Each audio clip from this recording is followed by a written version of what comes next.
여러분 반갑습니다. 사순절 두 번째 주일, 3월의 두 번째 주일에 만나는 온라인으로 함께하는 청년부 쉘터 모임. 오늘은 사무엘상 13장 1절부터 23절까지의 말씀을 가지고 함께 하나님의 은혜를 나누도록 하겠습니다. 사무엘상 13장 1절부터 23절까지의 말씀을 우리 같이 한 목소리로 읽도록 하겠습니다. 시작. 사울이 왕이 되었을 때에 그의 나이는 30살이었다. 그가 이스라엘을 다스린 것은 42해였다. 그는 이스라엘에서 3,000명을 뽑아서 그 가운데서 2,000명은 자기와 함께 믹마스와 베델 산지에 있게 하고 1,000명은 요나단과 함께 베냐민 지파의 땅 기브아로 보내고 나머지 군대는 모두 각자의 집으로 돌려보냈다. 요나단이 게바에 있는 블레셋 사람의 수비대를 치자 블레셋 사람들이 그 소식을 들었다. 사울이 온 나라에 나팔을 불어서 히브리 사람 소집령을 내렸다. 온 이스라엘 백성은 사울이 블레셋 수비대를 쳐서 이스라엘이 블레셋 사람들의 미움을 사게 되었다는 말을 듣고 길갈로 모여와서 사울을 따랐다.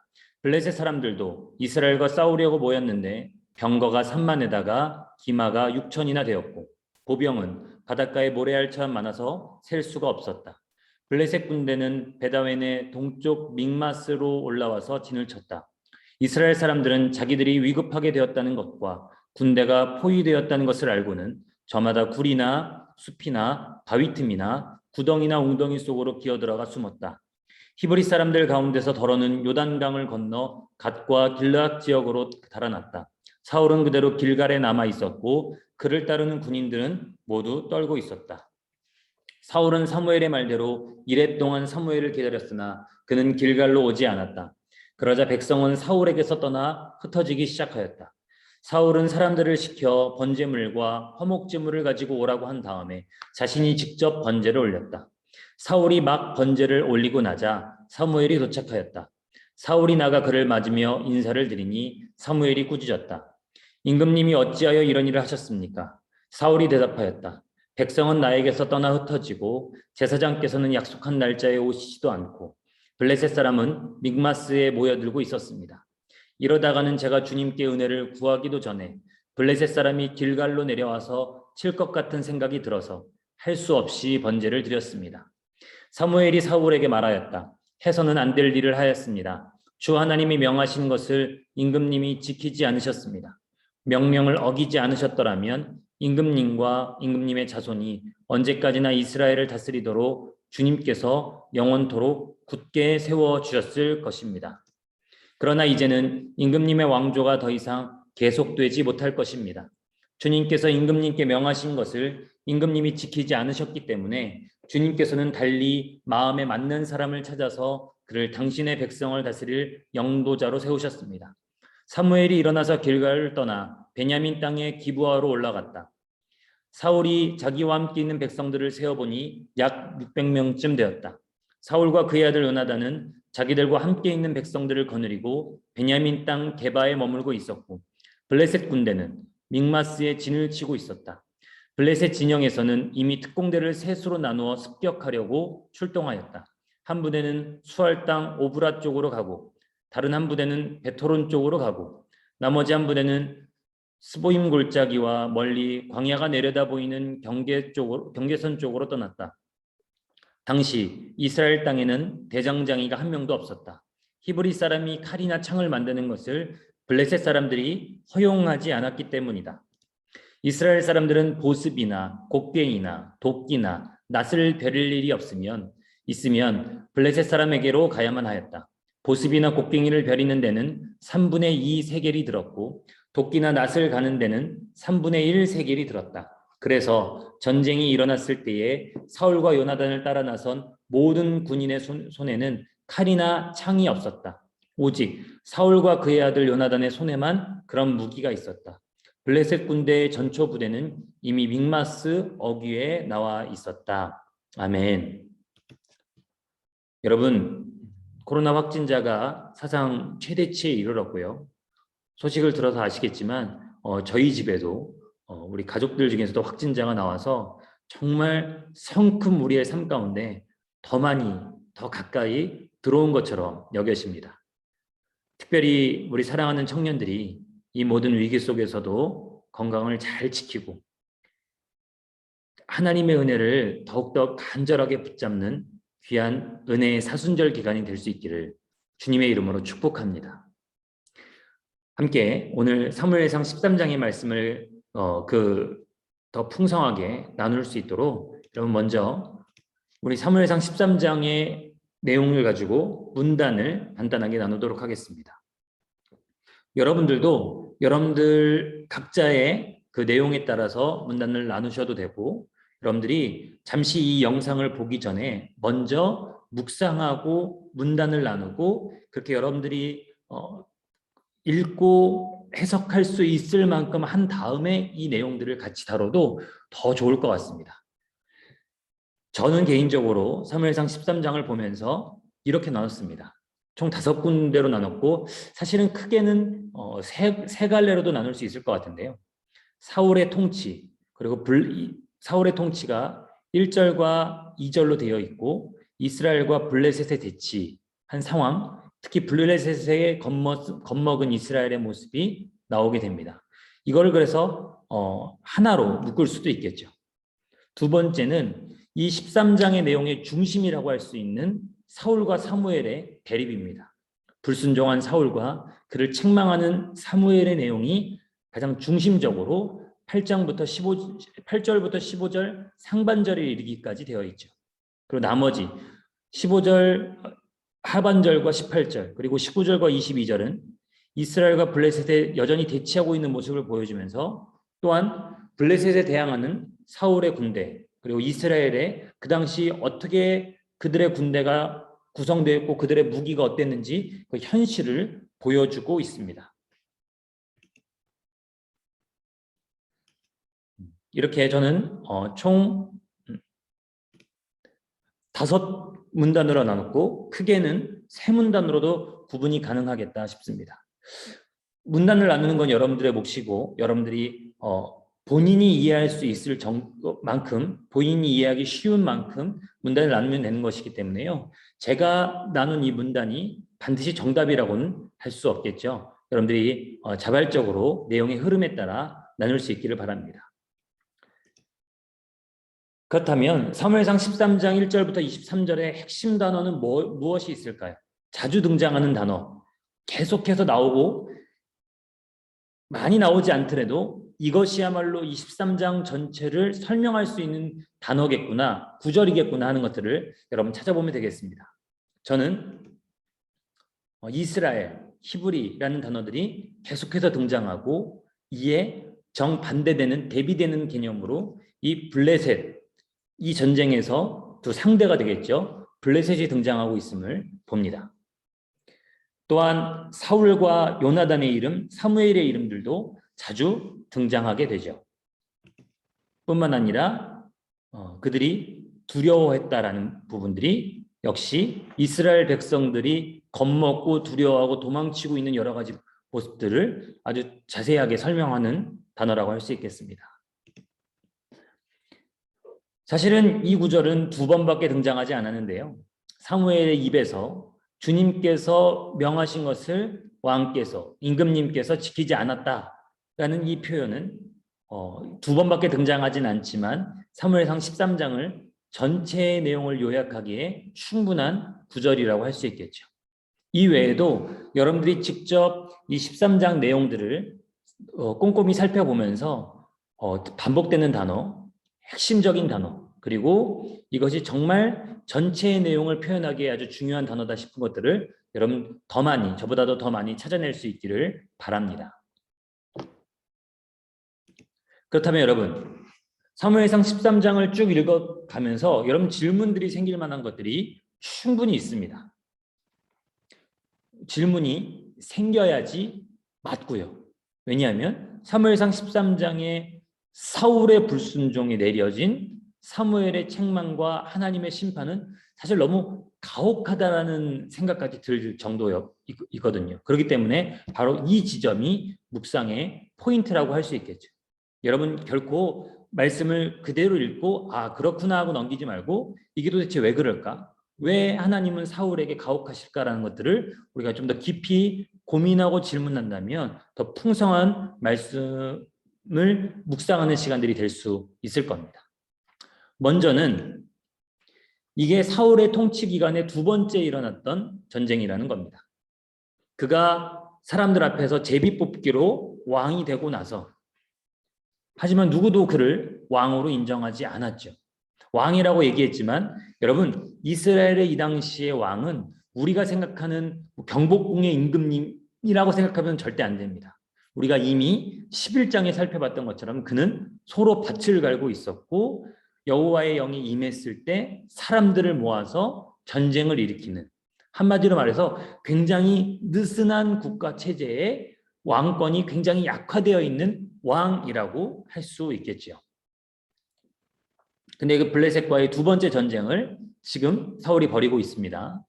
엄밀히 따지면 이미 블레셋이 이스라엘 땅을 차지하고 있었던 것은 맞지만 여러분, 먼저 전쟁을 걸고 침략을 했던 것은 이 사울과 그의 아들 요나단이었음을 우리는 이 13장 말씀을 통해서 확인할 수 있겠죠. 그래서 여러분, 제가 드리는 질문입니다. 11장에 나오는 암몬과의 첫 번째 전쟁과 블레셋과의 두 번째 전쟁의 차이점이 뭔지를 한번 찾아볼 수 있기를 바랍니다. 결정적인 차이가 있었고 그것으로 인해서 하나님의 일하심과 일하지 않으심이 드러나게 되는 일들이 여러분 있었습니다. 여러분 꼭 그것을 찾을 수 있기를 바랍니다.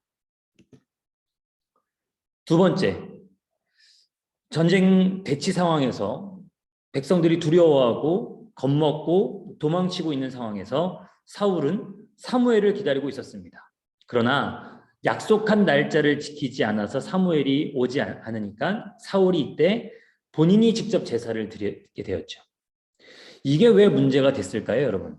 물론 제사장이 아닌 왕이 제사를 드리는 것이 문제가 충분히 있을 수 있겠지만 인간적인 생각으로 보자면 사울을 우리가 이해 못하는 것은 아니지 않습니까? 약속을 안 지킨 건 엄밀히 따지면 사무엘이었잖아요. 그죠?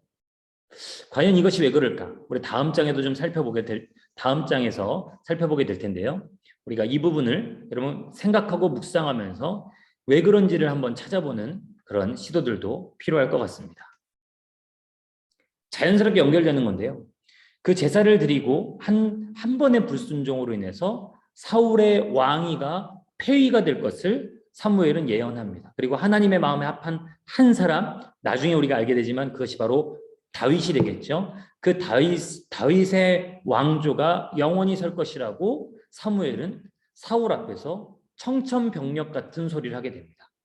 이것이 왜 이렇게 큰 죄였는지, 사울이 그러면 이 모든 문제의 근원이 되는 사울이 제사 드리는 것이 왜 문제가 됐는지도 여러분 이 내용들을 전체를 다 풍성하게 이해하는데 도움이 되겠죠. 자, 일단 다음 장을 보시면 아마 블레셋의 영토는 이 정도였을 것이라고 생각합니다. 그래서 지난번에도 한번 설명드렸던 것처럼 가자, 아스글론, 아스돗, 그 다음에 에글론, 가드, 이 5군데의 도시가 블레셋의 중심 도시였고 5도시 연맹체로서 이 이스라엘 서쪽 땅에서 계속해서 괴롭혀왔던 존재였음을 우리는 알고 있죠. 그리고 사실은 오늘 13장에서 지명들이 많이 등장하는데요. 기브아라는 지명이 등장하고요. 믹마스, 잘 보이지 않지만 믹마스입니다. 믹마스라는 지명이 등장합니다. 그리고 베델도 등장하고 바로 여기까지가 블레셋이 침략했던 영토였을 거라고 추정이 되는데 요 게바 땅도 등장합니다. 그리고 마지막으로 길갈 땅이 자주 등장하고 나타나게 되죠. 그리고 이 블레셋의 특공대가 3군데 지역으로 흩어졌다라고 얘기했는데 먼저 여기가 바로 요아스 땅이라고 불리는 지역이 바로 이쯤이었을 것으로 추정됩니다. 그리고 이 베토론 지역, 그리고 마지막에는 이 사해 근처에 있는 광야가 보이는 지역까지 특공대가 3군데로 흩어져서 이 전선이 좀 넓게 펼쳐졌다라고 이 성경 기자는 설명해주고 있습니다. 네, 여러분 여기서 우리가 길갈이 얼마나 중요한지를 한번 짚고 넘어갈 필요가 있는데요. 지난주 생각하시면 물론 다 잊어버리셨겠지만 여러분 지난주 생각하시면 사울이 암몬 족속과의 전쟁에서 승리하고 이스라엘에게 왕으로서 제대로 된 추대를 받기 시작하자 사무엘이 말합니다. 우리 길갈로 가서 나라를 새롭게 하자라고 하면서 길갈에서 사무엘의 마지막 설교와 마지막 충고가 이어지고 그 길갈 땅에서 사울이 드디어 온 이스라엘에게 왕으로서 인정받는 시간들이 있게 되죠. 근데 과연 길갈이 왜 중요할까요? 왜 그들은 길갈로 가서 나라를 새롭게 하자고 했을까요? 또 오늘도 계속해서 등장하는 것이 길갈에서 제사 드리고 길갈에서 사람들을 모으는 장면들이 나오게 됩니다. 이유가 바로 이러한 이유들이 있는데요. 지리적으로 이 전략적 요충지라고 할 수 있는 곳이 바로 길갈이었습니다. 그리고 요단강 동과 서를 연결하는 중심지였죠. 그래서 잘 생각해 보시면 여호수아 때 가나안 땅을 쳐들어오면서 가장 먼저 밟았던 땅이 어디냐? 바로 길갈이었던 것입니다.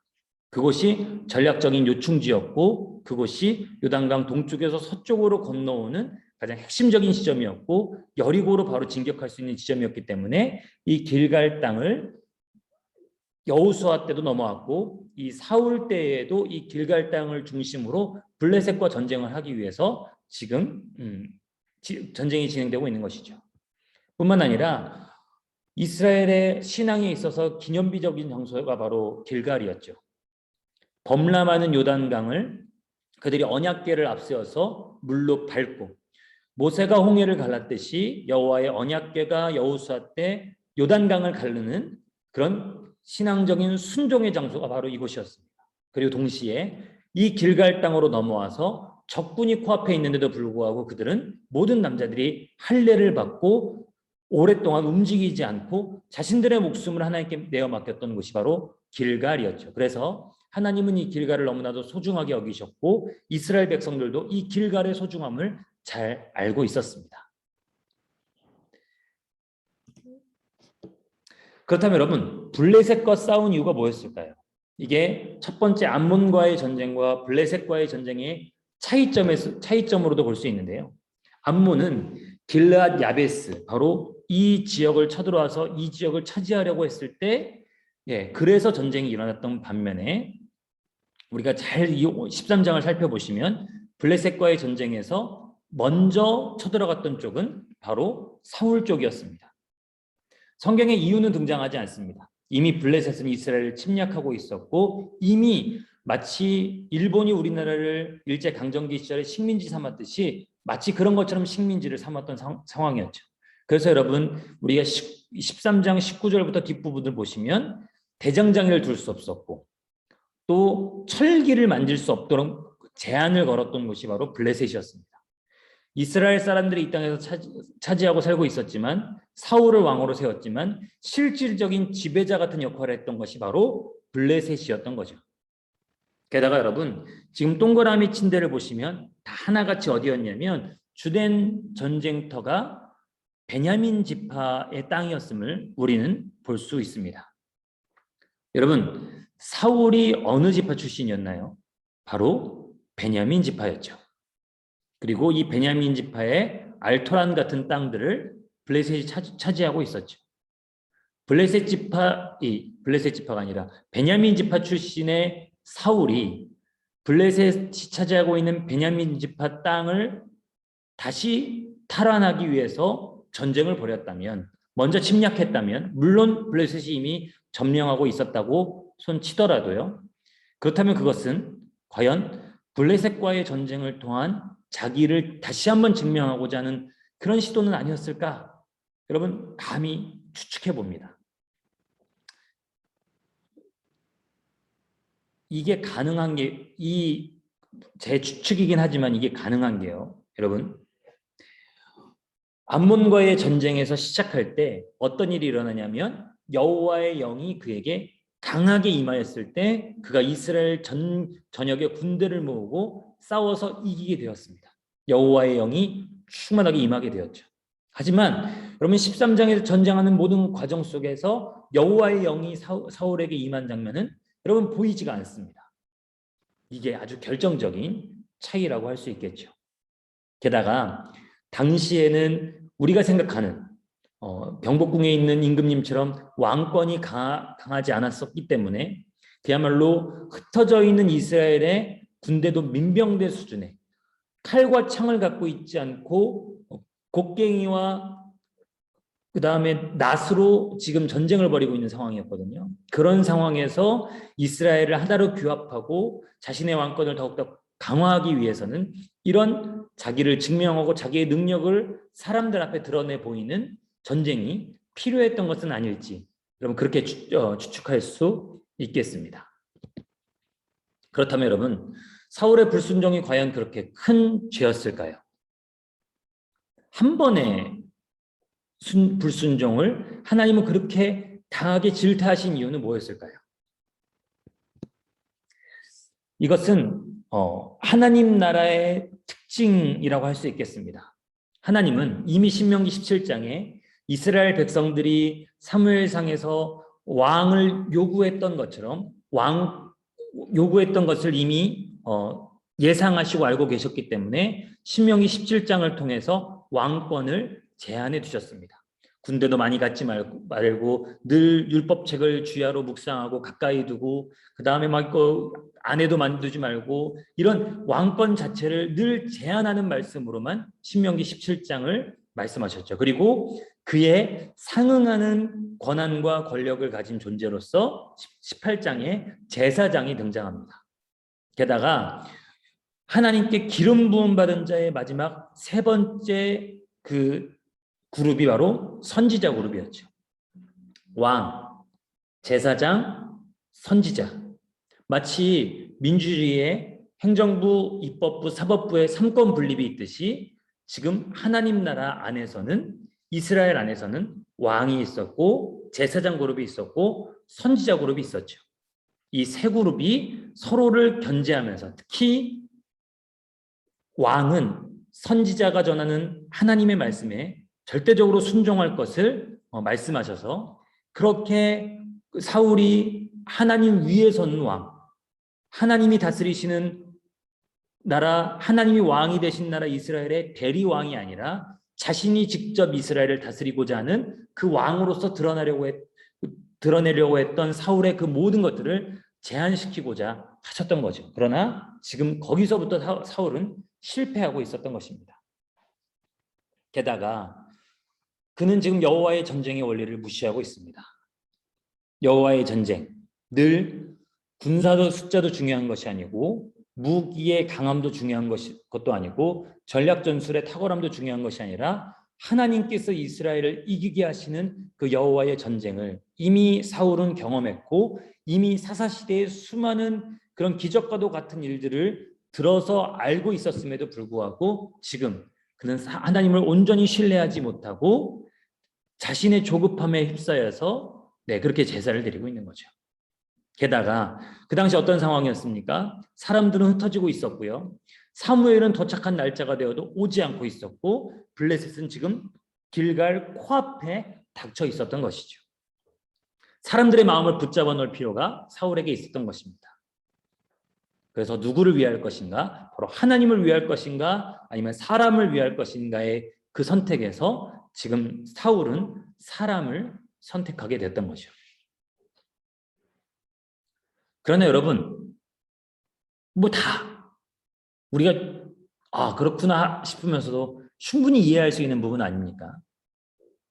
사울의 심정, 사무엘이 잘못한 거지 사울이 잘못한 것은 아니잖아요. 원천적으로 먼저 약속을 지키지 않았던 사무엘이 있지 않습니까? 인간적으로 저는 사울의 이 결정과 선택이 충분히 이해가 됩니다. 그러나 문제는 그 모든 과정에서 결정적으로 사울이 무엇을 했냐면 하나님을 이용했던 거죠. 하나님을 이용했던 겁니다. 그 전쟁을 통해서 제사장이자 선지자였던 사무엘이 아닌 자기가 스스로 직접 제사를 드림으로 하나님을 이용해서 사람들을 붙잡아두고 하나님 위에 서려고 했던 그 선택과 결정이 바로 이 작아 보이는 한 번의 불순종에 다 담겨있는 내용과 의미라고 할 수 있겠죠. 그리고 바로 이 모습이 어디까지 이어지냐면 나중에 잘 보이시지 않겠지만 여러분 요 선이 있습니다. 그죠? 요 선이 뭐냐면 여기다 보시면 왕국 분열 시기 북왕국과 남왕국 사이의 경계. 그래서 여기가 북왕국 이스라엘, 여기가 남왕국 유다가 되죠. 근데 북왕국 이스라엘의 왕들이 끊임없이 했던 게 뭐냐면 하나님을 이용하고 사람들의 마음을 붙잡아 두려고 하고 그렇게 사람들의 지지와 사람들의 응원과 사람들의 협력을 통해서 스스로 왕이 되려고 했던 나라가 늘 북왕국 이스라엘 나라였습니다. 사울은 물론 베냐민 지파 사람이었고 하나님이 세운 왕이었지만 북왕국 이스라엘로 이어지는 수많은 악한 왕들의 표본이 되고 모범이 되고 선두가 되는 것으로 지금 여기서 이 성경 속에서 이렇게 대표되고 있는 것이죠. 그러다 보니 하나님은 이 사울의 한 번의 불순종을 크게 보시고 결국에는 이 불순종으로 인해서 하나님의 다른 이상왕, 하나님이 세우고자 하는 다른 이상적인 왕을 찾아가고자 하는 사무엘의 여정을 준비시키시게 됩니다. 결국 블레셋과의 전쟁을 통해서 자기를 증명하고자 했던 사울의 그 모습이 사무엘과의 대화 속에서 더 극명하게 드러나게 되는 것이죠. 그래서 여러분, 결국 우린 여기서 사울 안에 숨겨져 있는 자기 마음의 숨은 동기와 방향을 알 수 있습니다. 행동은 얼마든지 신앙적으로 할 수 있습니다. 제사 드리는 거 얼마든지 신앙적이지 않습니까? 그런데 그 마음의 숨은 동기와 방향은 과연 누구를 위한 것이었고 무엇을 위한 것이었나? 그 마음의 선한 의도와 방향은 과연 어디로 향하고 있었던 것인가? 오늘날 우리도 마찬가지지 않습니까? 여러 신앙적인 결정과 선택들을 내리지만 신앙적인 말들을 하고 신앙적인 행동들을 하지만 과연 우리 마음에 숨은 의도는 무엇이 있었는지를 우리가 이 사울을 책망하시는 사무엘의 말씀 속에서 우리가 스스로 판단해 볼 필요가 있는 것이죠. 사랑하는 우리 청년들, 이 말씀을 깊이 묵상하면서 단 한 번의 불순종이지만 이 불순종이 나중에 계속해서 보다 보면 사울에게서는 회개가 드러나지 않고 불순종의 꼬리를 무는 과정이 되게 됩니다. 한 번 잘못한 게 아닙니다. 우리의 죄와 우리의 악은 늘 길을 만들고 방향을 제시해서 계속해서 그 길로 걸어가게끔 만들죠. 마치 시편 1편의 말씀처럼 복이 있는 사람은 악인의 길을 따르지 않고 죄인의 길에 서지 않고 오만한 자의 자리에 앉지 않는다는 그 죄의 확정성을 지금 사울은 보여주고 있습니다. 여러분, 사무엘상 13장의 말씀을 다시 한번 깊이 묵상하고 그 의미들을 곱씹으면서 새롭게 한 주를 시작하는 우리 청년들이 그 마음에 선한 의도와 방향을 가지고 하나님을 주인으로 왕으로 삼고 끝까지 믿음으로 승리하는 우리 청교열림교회 청년들 될 수 있기를 주님의 이름으로 축복합니다. 이 시간 함께 말씀을 묵상하도록 하겠습니다.